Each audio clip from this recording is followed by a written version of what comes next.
Hello there, and welcome to a summary of the Sarpedon campaign for Total War Troy. I chose to play as Sarpedon because he's in a slightly different bit of the map to all of the other playable factions, so it seems like this is the most unique choice, although it's also a pretty easy choice since he does start in the corner. Anyway, in this video series I'll be summarising what happens in this campaign and skipping over all the bits that don't matter, which turns out to be quite a lot of it, so this should be quite a fast-paced one. We're playing on hard difficulty for both campaign and battle. Let's get started. I began looking at the unique things for Sarpedon. Each of the factions has something going on that makes them a little bit different.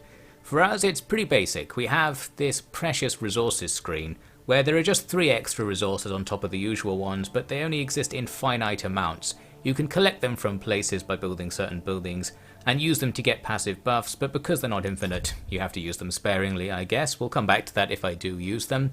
There's also this trade mission screen, which I found a bit confusing. Basically, you gain influence with other factions if you have long-term barter deals with them, and you can use that influence to steal other barter deals they have with other factions, and perhaps shop around to get a good deal in that way. Didn't spend too much time looking at that. To start off with, I grabbed a non-aggression pact with the guys to our left, because we're going to be focusing mainly on our right to start with, since that will take us up against the edge of the map. Now we need to make an army. Our main recruitment base is going to be Axeman or Axeman with a shield. Neither of them are particularly good, but we'll grab a few for now. We also need to take out the nearby Rhodian force. The start of our campaign is going to be fighting against Rhodes because we begin at war with them, and that's the island off to our southwest somewhere. So first we kill their little force which was already in our territory. We can just auto-resolve them. The result of this doesn't matter because we're not going to move out after this. We're just going to delete these guys and then sit in our settlement, because we can build up not only our army, but we can make a building that allows us to recruit a couple of real units. We can get the heavy axe troop and the real, not especially trash spearman unit. They're expensive and we don't have much territory, so we can't really upkeep a big and good army.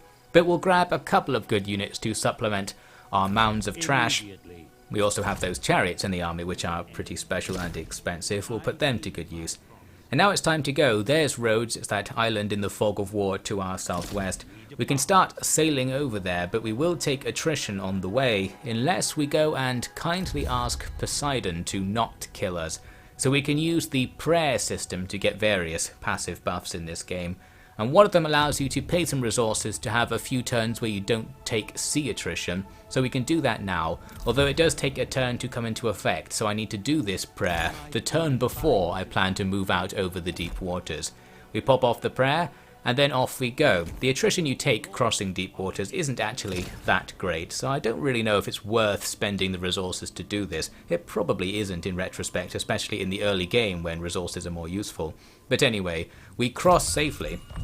But then strangely, before I make it to the island's defenders sail out to meet me, and that appears to be a terrible decision from the AI. They're completely outmatched, they've just got less trash than me and no good units. So we just kill them in an auto-resolve. There are no naval battles in the game. I think you can manually resolve them and it just does a field battle instead. In this case we don't need to, we can just delete them and move on. And as a result of them coming out and killing themselves, we can immediately land and take the settlement we were next to. There's not much here. In the early game all the garrisons are going to be pretty small, so we can just immediately take it. Even though it's walled, it has the Warhammer system of siege attacks where any unit can breach walls and cross walls. So you can just auto-resolve it like a field battle and take it. So that's a very good start to our war with Rhodes. We've taken out 2 of their armies, and we now have what I presume is their best settlement, the only walled settlement on the island. From here, they're kind of doomed because we can just keep going. We can just go settlement to settlement and auto-resolve them all. They're not going to have time to make an army as long as we press forwards. We do have to wait 1 turn at each settlement because you can't move after doing a settlement occupation like in some other Total Wars. But still, not long enough for them to do anything about this situation. Looks like they tried to start putting an army together, but by the time we get here, it's still auto-resolvable, so we'll just kill them as well and quickly sweep this war out of the way. You can skip these animations here, by the way. I hadn't discovered that yet, but we'll get to that at some point. So with these guys dead, that's the end of Rhodes as a faction, and the war for Rhodes is over. We did lose some trash, but we can get them back easy enough. This just means the starting diplomacy has been resolved. Now, we don't have to do what the game gave to us in the beginning, we can choose who to attack. And of course we have Rhodes to make us some money, so we can make our army a bit stronger. Once I've hacked through all the notifications here and confirmed that Rhodes is dead, we need to decide what to do next, and as mentioned earlier, my first thought is to go to the right of our starting position, because the edge of the map is just here. There are two factions between us and the edge, so we might as well try to take down those two factions. Then we'll be in a super safe strategic position.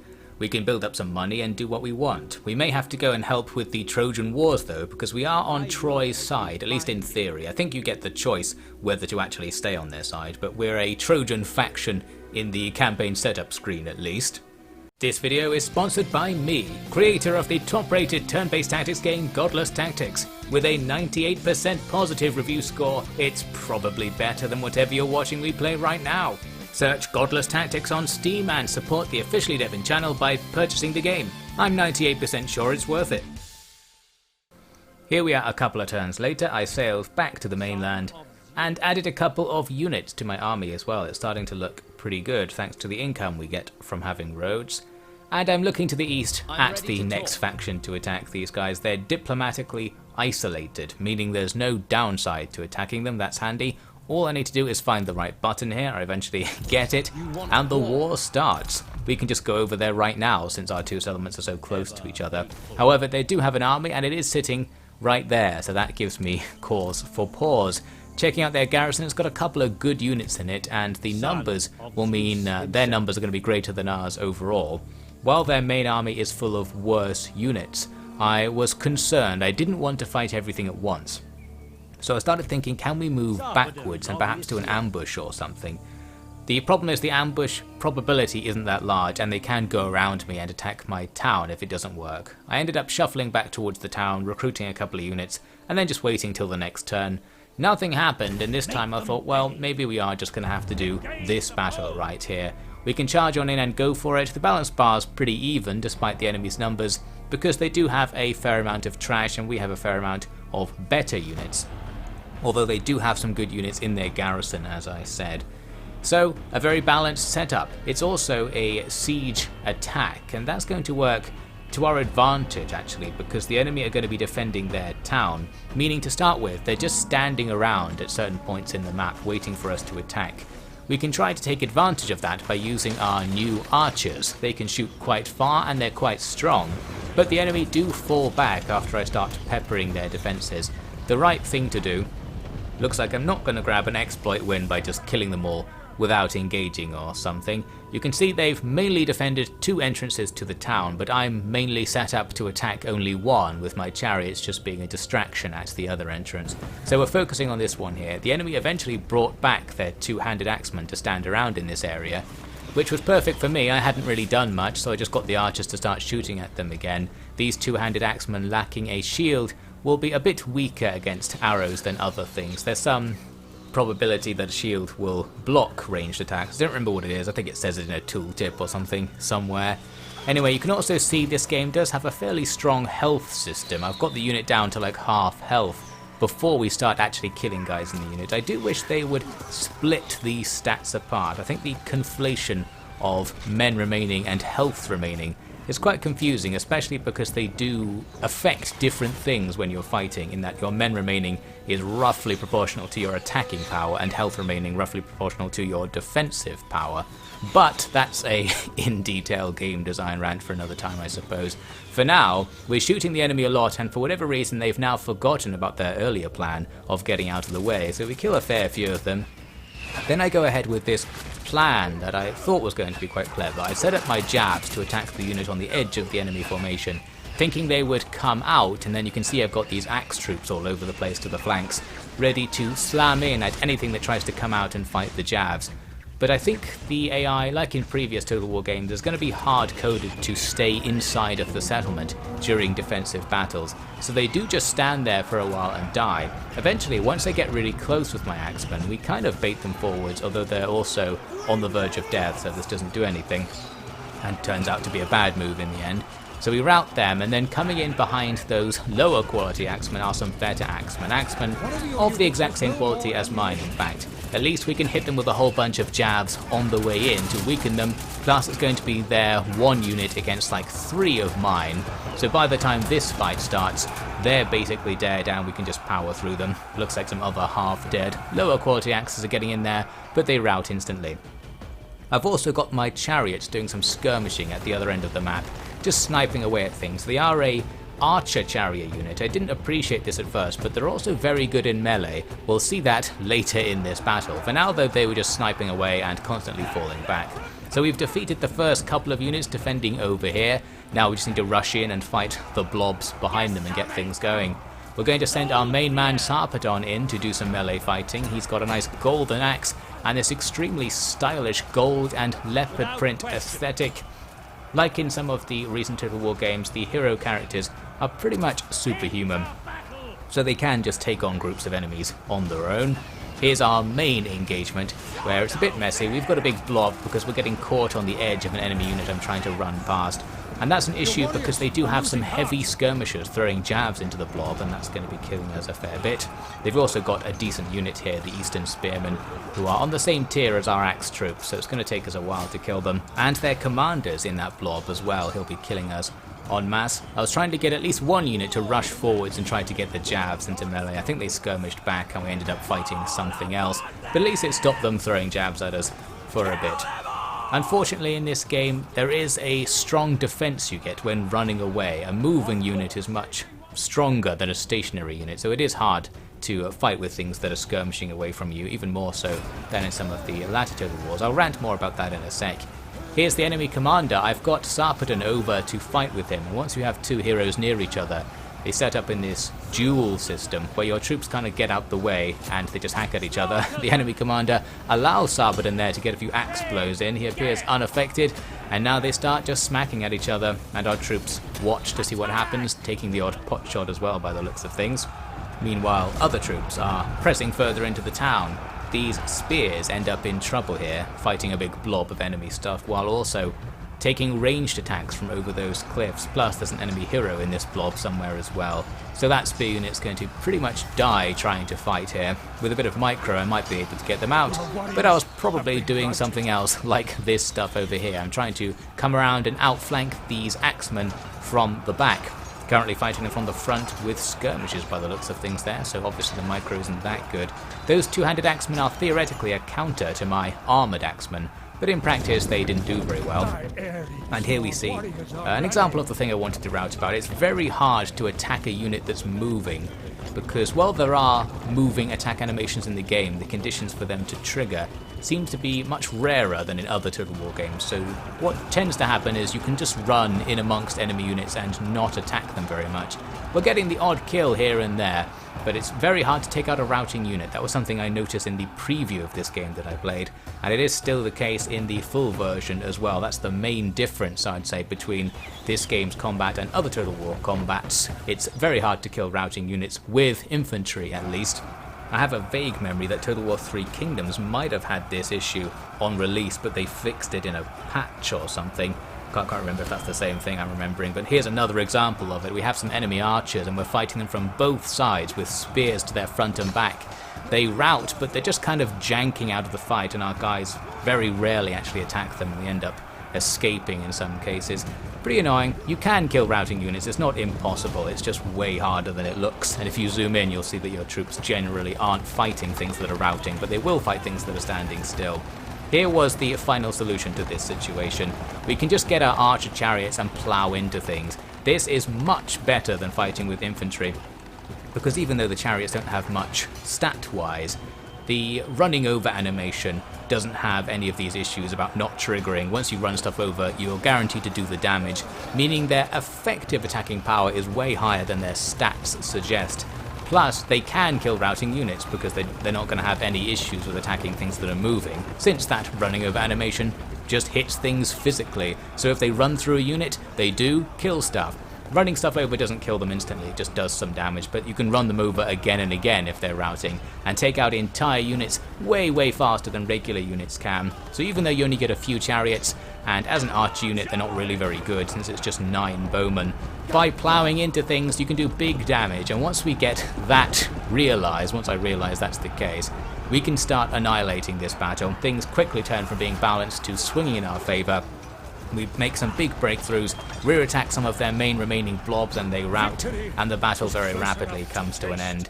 Only a close victory. We didn't lose that many troops, but I think this is another Total War game that considers loss of ammunition to be loss of strength. So using up ammo on your archers makes your victory quality worse.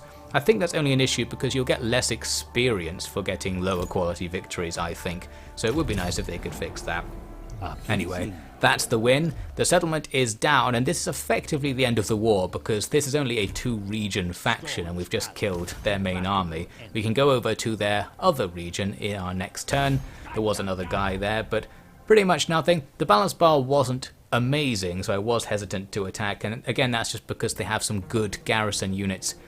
But you'll see I do go ahead with the auto-resolve anyway, because one of my priorities when playing is to save real-life time, and if I'm unlikely to do much better manually and it's going to take 20 minutes to actually sort it out and go through the loading screens and stuff, I often feel it's better to just take the losses and come back from it using the replenishment system. So yes, we take the auto-resolve, and actually it was better than I thought. We lost 1 unit, but all the other units are okay, and once we take replenishment this will effectively be nothing. So it was the right call in the end. We do the occupy, and that really is going to be the end of that faction, and half of my goal to secure the corner is done. Now we just have to take the other 2 regions that are nearby, once I've hacked through all these notifications to confirm things, that is. Another 2-region faction, so much the same thing as we just did. I used a priestess to scout out their regions before attacking, and noticed that their main army is in their walled settlement to the west, so I was free to swoop in and take the unwalled settlement to the east. With really no resistance, we just auto-resolve them to death. However, the issue is we are leaving their army on our other borders. Their army can now strike to the north into the territory we just took, and I'm saying that because indeed they do right here. This balance bar's a tiny bit suspect, but I was like, well, I just won't contest this. They can take it because we can try and do some kind of carousel thing here where once they abandon their territory we just take it, they can do the same thing to us, and eventually we'll end up taking everything and their army will lose out more than we're losing out. The issue was I couldn't reach their territory in 1 turn, so I ended up sitting next to their capital here and doing some recruitment. Messed up there because I threw out all my javs to replace them with the better Harpy jav unit, but you only allowed 2 of those Harpy units, so ended up making my army a bit weaker because of that. Good move. I wanted to put a general in my capital because I was concerned it was going to be attacked next. You might note they actually didn't take that place they attacked earlier, they just sacked it, which is perfect. This feeds into my plan ideally. The issue here is that when you hire generals, they all have these traits which determine whether or not they're going to be loyal in certain situations. So you have to be quite careful about picking one that likes defending a town if you're going to use this army to defend a town. I feel like this is pretty annoying since it limits what we can do with this guy. But for now at least it's okay because I only want him to defend a town. He's not going to walk off and get disloyal because I made him cross the sea or something like that. So we sit around and defend. The enemy army actually just came back to their settlement, so now we can put them under siege, and at least everything is contained. I don't need to do my carousel plan, and ultimately we didn't lose any territory to not defending against their attacks, so it all worked out just fine. I noted it was going to take 3 turns to start reducing them by siege attrition, and thought, well, that's not that long. I'm going to make some siege equipment and consider attacking anyway. I was about to get rid of that other army I just made, but then I realised I could bring them over to reinforce this situation. I didn't really intend to use them to attack, I wanted to use them to raid and make some money or something, but after discovering it wasn't going to make me any money, I kicked them out. So now we're just going to leave our main force besieging their main force. I've got this agent that spawned, they're doing a mission right now. I'm skipping over a lot of the missions. You get tons of missions in the early game, which are just things like take a territory and make a building. But I am going to be following the missions for this campaign. So when missions come up, I'll broadly speaking try to do them. In particular, there's one big mission here called Annex of Rhodes that we're going to be doing for the first few parts. This will be my strategic focus. I've already done some of it. Basically it's capture the area we're in, Rhodes and a couple of other islands. I also need to capture the 3 regions to the west of my territory on the mainland, and if we do all of that, we get some sort of special title as the Annex of Rhodes or something. I can also make myself some new territory. I've hired a guy and a few troops to do some colonization to the north. These are some nice territories to have up against the edge of the map. We'll build them up and eventually we'll be making resources off of those. As for that siege, I just left them under siege, and to my delight, siege attrition is extremely strong. After 1 turn of them having no supplies, they lost half of their troops, and I was like, well, that's completely overpowered. So with half of their troops dead, I could just auto-resolve them. We lose 2 trash units, but that's fine. Overall, the result's good, and our losses don't really matter because, as you'll see in a second, I'm actually going to disband most of this army after the win. Our strategic goal has been fulfilled. We've taken this corner of the map. Now all of this territory is for our use. We can start making it into resource production regions. Since they're going to be unlikely to be attacked, we don't need to worry about garrisons. And I'm unlikely to recruit things from here, so we don't need to worry about all the military building chains. We'll just make loads of money basically, or in particular food, so that we can support better frontline armies. Here I got an epic mission to go and do this trade stealing thing in that special mechanics screen. The epic missions are required to complete the game via one of the victory conditions, so now I actually have to go and look at this screen and work out what's going on. As mentioned, you gain influence by having trade deals with other factions, and the influence can be spent to take trade deals that they have with other factions and make them your own. There wasn't a trade deal that I wanted here really, but I'm going to have to do something here just to fulfill the mission, so I get some deal stealing it off someone where I'm trading bronze for wood or something, maybe the other way around. I think wood's the more important thing you want in the early game since all of the initial buildings need it. Not talking much about the economy in this playthrough obviously, but that's happening in the background. And there we go, we completed that epic mission, and we'll need to do more epic missions as we go along, just like with the regular missions. Annoyingly, the other place I was going to build up as a colony gets colonized by someone else in the next term. Wanted to see who it was, but it's a faction we otherwise haven't discovered. They're off somewhere to the north. So these guys are preventing me from unifying that province and doing commandments and spreading my influence, which is a pretty big deal in this game because your economic output is tied to how much influence you have, the equivalent of like culture or religion in the other Total War games. So just keep in mind that at some point we're probably going to want to declare war on that faction to finish the province off. As you can see, I have disbanded my army as threatened earlier, and the reason I disbanded after the campaign is because I've made this temple in our capital that allows me to re-recruit units with higher stats, so I thought we might as well get that before we move off and do some grand campaigning. You can see on the thing on the left, those little green bars on top of their stats are bonus stats we'll get to these units if we recruit them now with this temple here. But we can make it better, in theory at least. We can use our secondary resource system to spend celestial iron and further increase the stats of units being recruited for a few turns. So if we're going to recruit our grand army right now, then we need some of that iron. Problem was I didn't have any because the regions I've captured didn't have any available to mine. However, we can use this trade mission screen to actually buy the secondary resources off of other factions. So I just spend a whole load of money over the next 2 turns, and I was able to get enough to trigger the buff here. So there we go, now for a few turns of recruitment we'll get +6 to our attack and defense, which is a decent buff, especially for lower level units. The only issue is I don't know if this actually works because their stats in the panel here are exactly the same before and after applying the celestial iron thing. Maybe the advantage is hidden in some way or only appears after you do the recruitment, although for the temple stuff that says on recruitment it does show you the predicted stats, so that would be inconsistent if that is the rule. Either it doesn't work or it's working in a slightly difficult to detect way, but we've done that. In theory, we did the right thing making our new army, so this army's stronger than it's meant to be. And once it's all together after a few turns, I start sailing out for our grand campaign because we've got some more islands to take to do that Annex of Rhodes mission. And it's going to turn out, over the next couple of parts, that going to take the 2 islands we need will lead to a whole bunch of other island-based conflicts over time. So why don't you join me for the continuation of this Troy Abridged campaign in the parts to come. If you're not subscribed, then you're making an enormous mistake, you better get on that, and I'll see you next time for a little more Bronze Age action.